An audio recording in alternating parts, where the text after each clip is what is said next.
What's going on, everybody? My name is Ben and welcome back to the bench for another episode of our T70 X-Wing here on Sci-Fi Wednesdays. This is the Bandai 1/72nd scale kit, and today I want to go ahead and just try to figure out how on earth we're going to get 4 LEDs up into each of the engines here on Snap Wexley's T70 X-Wing. So let's go ahead and dive right on in, see what we can do. Now luckily for me, Bandai always has really nice fitting parts, and their instructions are all very clearly laid out and they make sense. So we're going to be able to use these and try to figure out a kind of a preliminary plan to go ahead and get these LEDs up into each of the engines and figure out the pathing that we're going to need for the wires. So that's kind of the main goal for today. Now I thought it would be a really good idea to go ahead and just jump into a time lapse and do a real quick rough assembly of one of the S-foils and one of the engines, just to kind of figure out how they interact, how everything goes together, and then we should be able to clearly plan out how we get our LEDs from the end of the engine into the center engine void, through the wing, and into the center of the fuselage. So let's go ahead, jump on in here. We have a little bit of cleanup to do on some of these parts. Even though Bandai has super precise detailing and very, very nice parts, you do have to do a little bit of cleanup here and there. So let's go ahead and clean up those parts, see if my initial plans for my LEDs are going to work out, do a quick rough assembly of the S-foils, and well, let's just see what happens. So here we go, guys. Let's get started.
Alright everybody, we are back, and I have to say that actually went very well. As you can see, we have one LED that's up in place and everything tends to work. I think we are in business, so this is excellent. Now to do that, I didn't really have to do too much work, but let me go ahead and zoom in and I'll show you what I did. As we can see here from our close-up, I actually drilled out an opening to go from that little center engine all the way through that engine, all the way to the end of the cone. And this is a perfect straight shot, no problem whatsoever. So what I'm going to go ahead and do is I'm going to use the internal ledge right here that's actually supposed to help mount the engine cone in place. We're going to use that for a mounting location on each 4 of the engines. That's going to give us pretty much a uniform look, and it's going to have uniform depth to each of the LED mounts. So that I think is our first hurdle done. Now moving on though, we will have to go ahead and attempt to put the top part of the wing or S-foils down on top of the engine itself. And as we can see, it does end up pinching those wires. So we're going to have to go ahead and make a little bit of alteration to the underside of that white part and to the lower side of the green S-foil. Now, I don't think that's going to be too difficult to do, but we are going to have to do something because I don't want to, crease the wires and break them or have any sort of issues. So I think we're going to go ahead and do a little bit of minor trenching here on the plastic. I think if I'm able to go ahead and kind of line up these wires where I want them to go, I should be able to cut a very small trench in the plastic,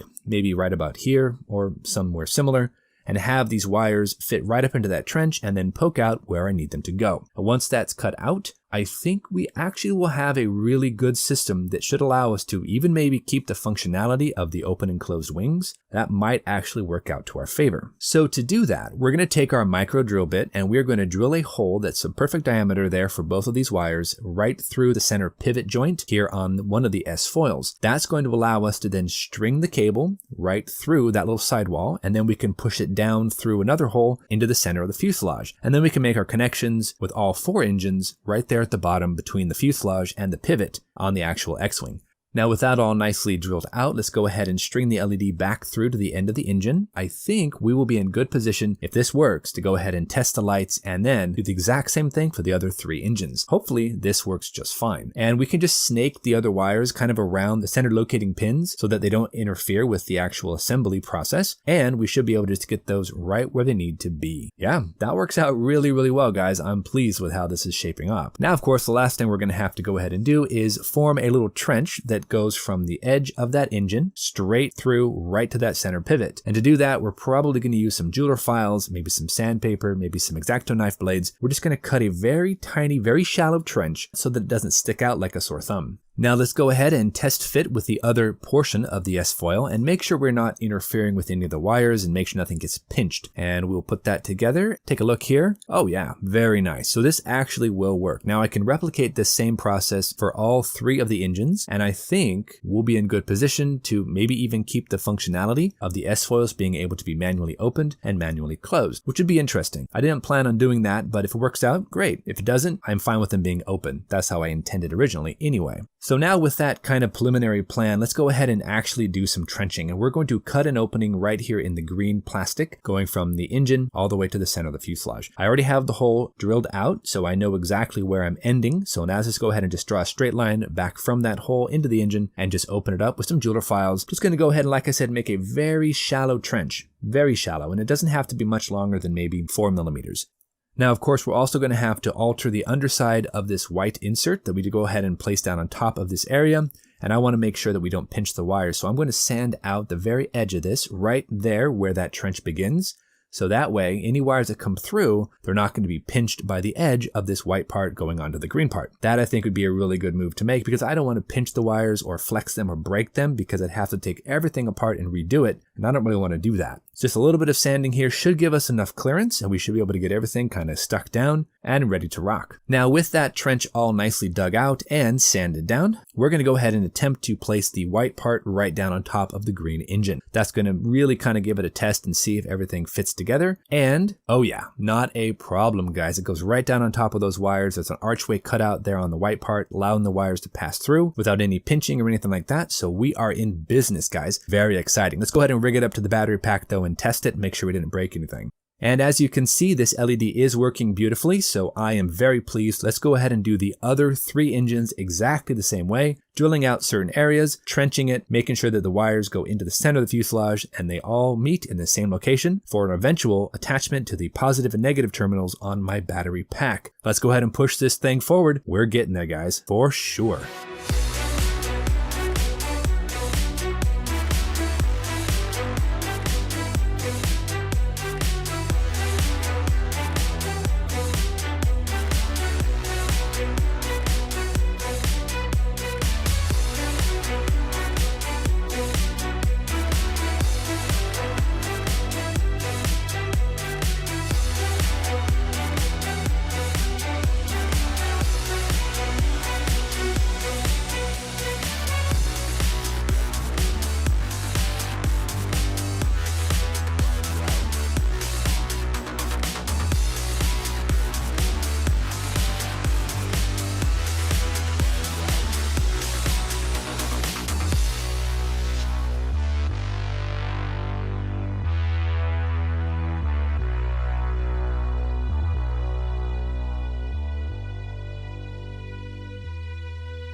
All right, everybody, we are back and we have completed one half of the S-foils. All the LEDs are right in place. We've actually hot glued them down, so they're not going to go anywhere. We have all the parts altered. We've got the trenches dug in. We've got the top section all nicely sanded off so it doesn't pinch the wires. Again, we're going to do the exact same thing. We're going to go ahead and just trench in, drill some holes through the different plastic parts. We're going to make a little trench for those 2 wires. We're going to then poke a hole through the center section, drop the wires through into the lower portion. It's going to eventually fit inside the fuselage, put together the rest of the parts, and we are ready to rock, guys. So let's go ahead and jump into that last time lapse. We're going to go ahead and do the exact same thing we just did on this half of the S-foils. And when we come back, we should have hopefully a finished wing section for our T70 X-Wing. Let's continue pushing on, get this thing looking sharp.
And we are back, everybody. We now have a completed S-foil sub-assembly. We've got all the 4 LEDs in place. Everything is drilled, trenched. We have everything glued down with some hot glue from our glue gun. This is perfect. I'm very happy with how this is turning out. As you can see there, the wings open and close still, so that's interesting. This is actually shaping up to be a pretty nice little build, so I'm pleased. That, of course, does not mean that we're going to be able to keep that functionality for the open and closed S-foils. We won't know that until next episode when we attempt to put this inside the fuselage, but I think we're on a good path, so I'm hopeful. Now, to give you a quick look on how all these engines look all lit up, let's go ahead and attach it to the battery pack. And as you can see, they do glow. They look approximately about the same brightness. All the LEDs are matched in terms of depth. We are looking sharp, guys. I'm really happy with how this is turning out. So one last thing I want to go ahead and do here, we're going to place on the landing gear bay cover because we do plan on having this in the flying attack mode position. So that means the landing gear struts are going to be folded up, tucked away. And I think we're going to go ahead and call it quits for today, guys. This has turned out beautifully so far. So what we're going to have to do next episode is come on back, and I want to go ahead and see if I can't do something similar with the cockpit. There is kind of a heads-up display that might be kind of cool if I can get that to glow. I'm not sure if that's possible, but we're going to go ahead and look at that next episode. So until then, you guys know the drill. Go out there, get yourself some bench time, have some fun, build something cool, and we'll see you back here on episode number 3 for the 1/72nd scale Bandai T70 X-Wing from the Rise of Skywalker. Thanks so much, everybody. We will see you soon.